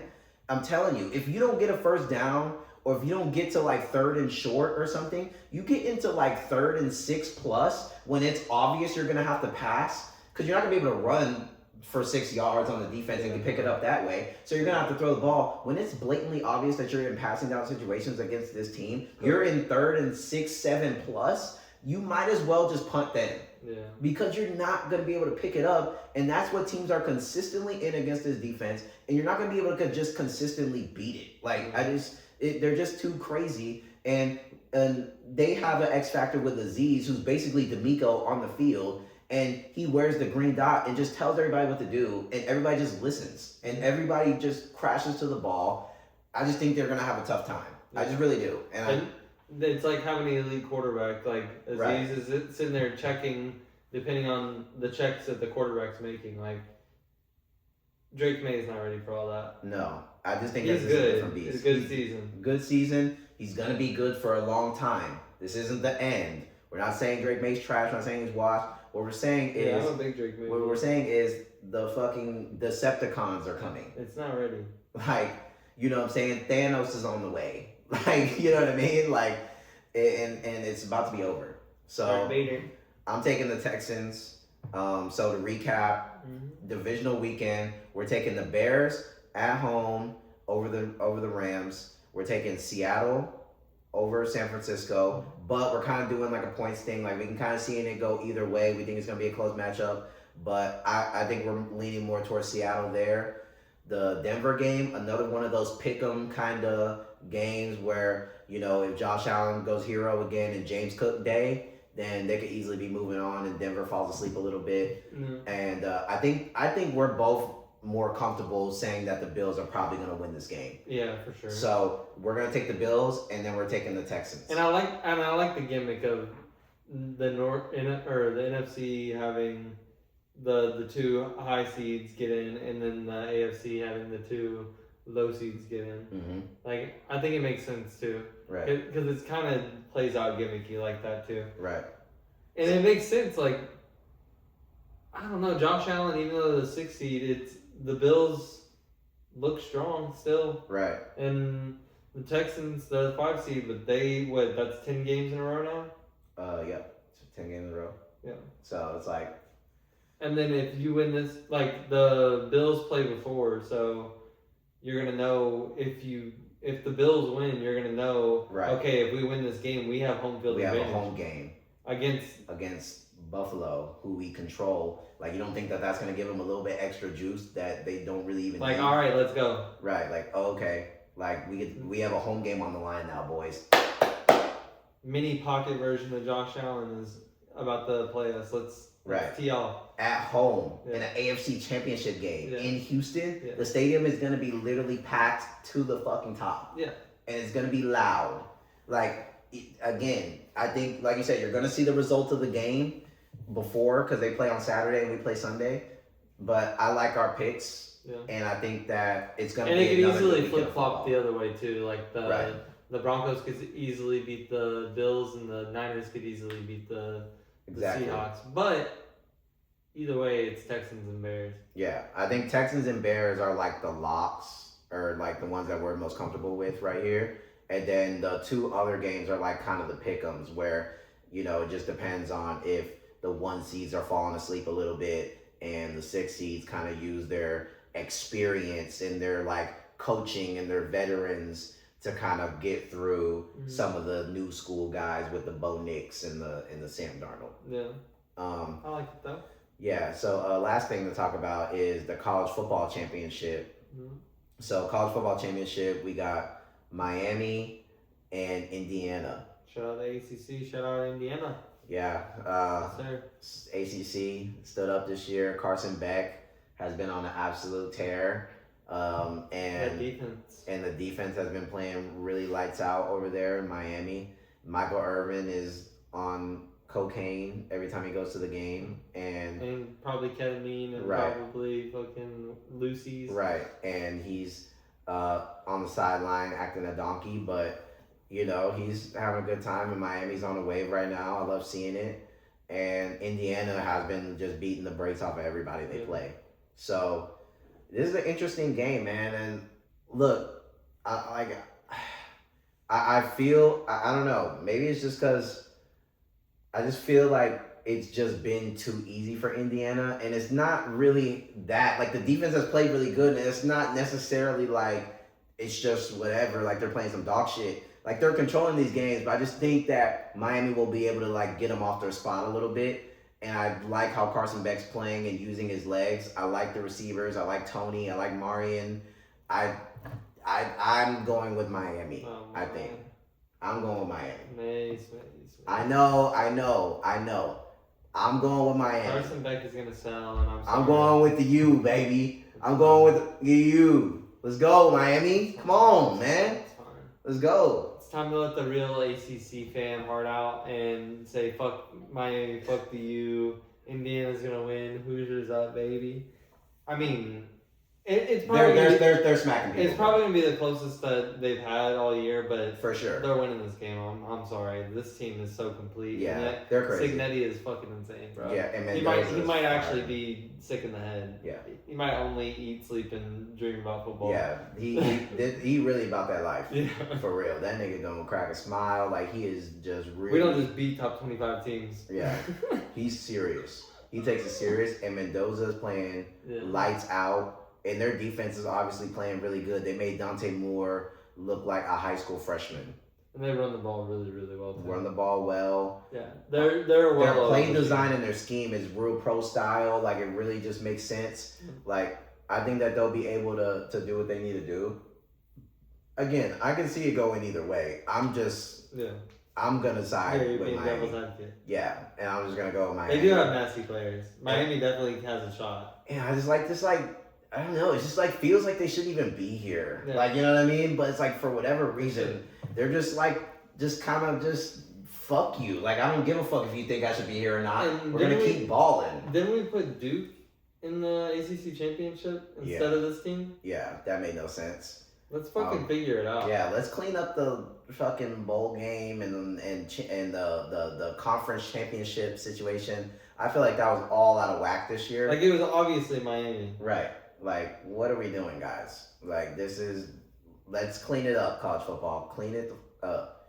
But, again, I just like this, like, dark horse kind of mentality. And I think Carson Beck is kind of playing in this fuck you mindset where everyone thinks he's sorry as fuck. So it's like, he's like, who the fuck cares? And he's just going out there and he's just hooping, man. But I can see him having, like you were saying yesterday, like a Louisville, like the game versus Louisville, where he just throws 3 diapers and you're just like, wait, I thought Carson Beck was like good now. And then all of a sudden he just goes back to earth and you're like, oh, this is why we thought Carson Beck was ass. Yeah, it was a while back. It was a while back, but people forget that Louisville's defense this year was one of the best all season. And we play very much like how this Miami defense plays.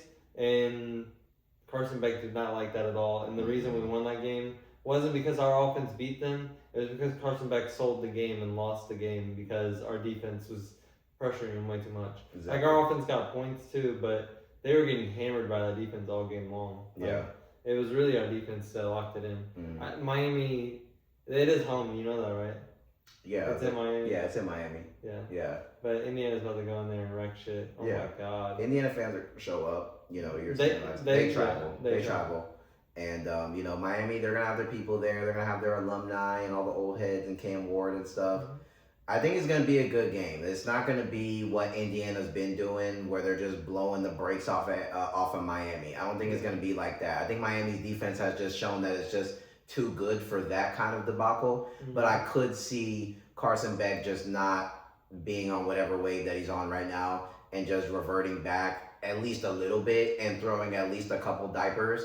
And Indiana just capitalizing off those diapers, like, literally immediately. Like, this could easily be like a 35-21 game. You know what I mean? Where it was close at one point in the game, like maybe even at half. You're like, oh, this is a close game and this is going to be something. And then, like, in the second half, Indiana just, like, literally just puts pedal to the metal and just gone. You know what I mean? And you're like, oh. And that's when, like, now Carson Beck's trying to play from behind, and that's when the diapers happen, and it's just all downhill, you know? But I'm still going to ride with the U, you know what I'm saying? Let's go, Miami, you know what I mean? Like, don't let me down, you know what I mean? Like, let's do something. Who's your daddy? Who's your daddy? That should be a movie game, though, on Monday, though. I'm excited for that. I think the college football playoff has been really good. Yeah. You know, especially whoever's not playing Indiana. Like those games are usually like kind of movie. Like you know what I mean? So we'll see. And LSU got Levitt or whatever. Oh yeah, the Arizona quarterback. State quarterback. Yeah. Which, you know, he was like the best quarterback possible that we could get now that like Chambliss is, you know, moving on. I like that for LSU. They had to make a swing and get a quarterback. Obviously, that's pretty much hindered them the past couple of years because they had to rely on Garrett Nussmeier, who I told y'all in previous video a long time ago that Nussmeier wasn't anything good. And everybody in the comments was, oh, what? This guy must not watch LSU football. And what is he talking about? He's a Heisman candidate. These two dudes don't know ball. When has Nussmeier ever looked bad? I watched every game of the first season after Jaden Daniels, and he wasn't that good at all. The LSU didn't go anywhere. And then he was even worse this year. I told y'all he was sorry. So, and it's not all coaching. And it's not all coaching. Brian Kelly wasn't that great, but Nussmeier was absolutely awful this year. He was worse than he was the previous year, and that's saying something because that year he was bad too. He lost to USC. He threw a bunch of diapers in the fucking Alabama. He every time we played an SEC team, he was throwing diapers all over the field. Nussmeier was one of the worst I've ever seen. Was it Ole Miss too? Did he have a bunch of Ole Miss, bro. Nuss was one of the worst in recent memory I've ever seen wear that LSU uniform at quarterback. That dude is trash. And the backup quarterback, he did some stuff, but Emerson?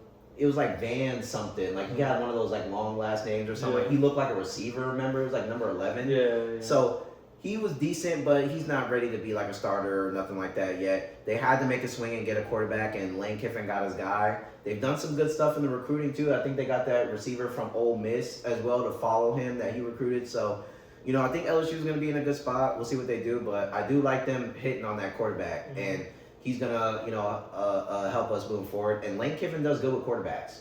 We've seen his track record. Jackson Dart, Chambliss, like.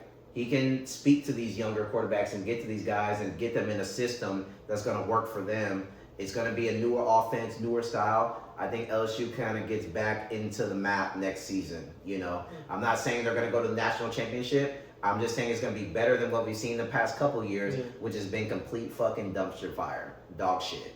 So, thank you, Lane Kiffin. Cherry. Oh yeah, we got the quarterback Breaks Cherry, baby. Louisville's going to be good again. It's perfect Louisville name. Breaks Cherry. Come on now, with the red.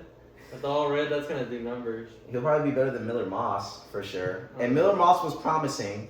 I did like the acquisition. Yeah. Like, at the time, the acquisition was really good. Like, he was good. Play on the field, and it's like, oh my God. He was good at USC. I mean, he beat the shit out of LSU, again, with Nussmeier, shitty ass. And, and Louisville. So, it was like, he was a good quarterback, but he went to, he just stunk it up. And especially in clutch moments and like key situations, this dude would literally just not know what to do, and his brain would just fart. Yeah. So, like what people thought Chuck was. Right.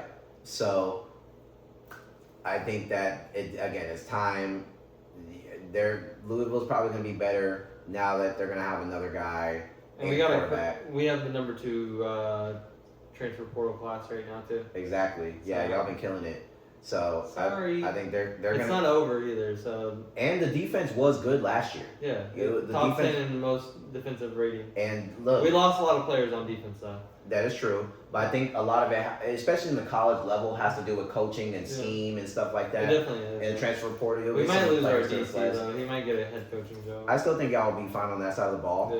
Yeah. And you know, I think that y'all had the team that's now in the national championship. Y'all beat them like on the ropes, and they didn't look good at all. It is our rivals. And you know, I think that y'all are going to be, you know, a top team in the ACC. And Indiana's lucky they didn't play us. And you know, it's looking up for our squads. Yes, sir. We do need to bring back the Indiana and Louisville rivalry. Yeah, like bring it back in football too, because we brought it back in basketball, but I want to see it every year in both. Yeah, I think it's good. Meant to be. Yeah, I mean y'all are right there. It's the border, you know. Or at least Purdue, one of them. I like Indiana more. Yeah. But I mean, like, we can switch off. Yeah. Because usually they make like. They could be like a side rival from like both for like both teams. Like we kind of hate y'all too, but you're not like in the main camera. But we don't like you. Yeah. You know what I mean? But they usually have like the main rivals that they play every year, and then they'll have like ones that certain conferences will be like, oh, we're gonna play this team every other year for the next so and so years. Right. So. And we need the Indiana deal. And that'll make y'all better too, you know, playing Indiana who's up and coming. And, you know, we'll see how they move forward. They're going to lose Mendoza. We're kind of in similar spots. They just obviously are unreal. But they're going to take a massive hit losing Mendoza. Like, you know, who knows who their quarterback's going to be next. And you know, if it's going to continue to be this hot. But, like, you know. If we get Mendoza, they get Miller Moss, I really don't see much of a difference. Like I feel like Braum is the same level of coach, we're the same kind of system. Our skill positions are still crazy, and our defense is still crazy. Like I think it would have been the same product. It's just we picked the wrong quarterback, and it sucks. But and it happens, but that's kind of the nature of the college football. But shout out Indy. Right, it's kind of the nature of college football right now. You know what I mean? You kind of just kind of take a swing on some of these guys. No longer are we just getting a guy from high school and just like progressing with them. You know, we're just doing this like QB carousel every offseason. You know, so I don't know. We'll see what they do. But yeah, man, that's our predictions for divisional round. Wild card weekend was literally a movie. It was a bonanza. It was ethical hoops, good ball. Everybody played really good except for like a couple teams. And divisional round is going to be another movie. It's cutting down. It's the final 8, and each of these teams has something that they do really well. And now it's going to come down to little things, and defenses are going to be making plays. Offenses are going to be making plays. No one's going to be perfect, right? It's just going to come down to who wants it more, who's going to make a couple more plays, and who can finish some of these games. And that's what it's going to come down to from here until the end of the season. So I've loved what I've seen out of a lot of. I've loved what I've seen so far. Yeah, and I think it just comes to like how competitive and how strong the league is right now, as far as talent wise. But at the end of the day, y'all know the motto by now. It's horns up, it's bear down. And if you didn't watch it, go back and watch at least the highlights of the Bears-Packers game. And I want you to sit there, especially if you're a Packers fan, and just enjoy it. Because that's one of the greatest football games that we've ever seen. And if you want to watch crazy, bro. One of the most generational defenses you've ever seen, go and turn on that Steelers-Texans tape and just watch absolute greatness. Watch absolute smothering, savagery, depression, and just absolute ravagery. And again, it's always going to be horns up, and it's always going to be bear down. We love y'all, bros.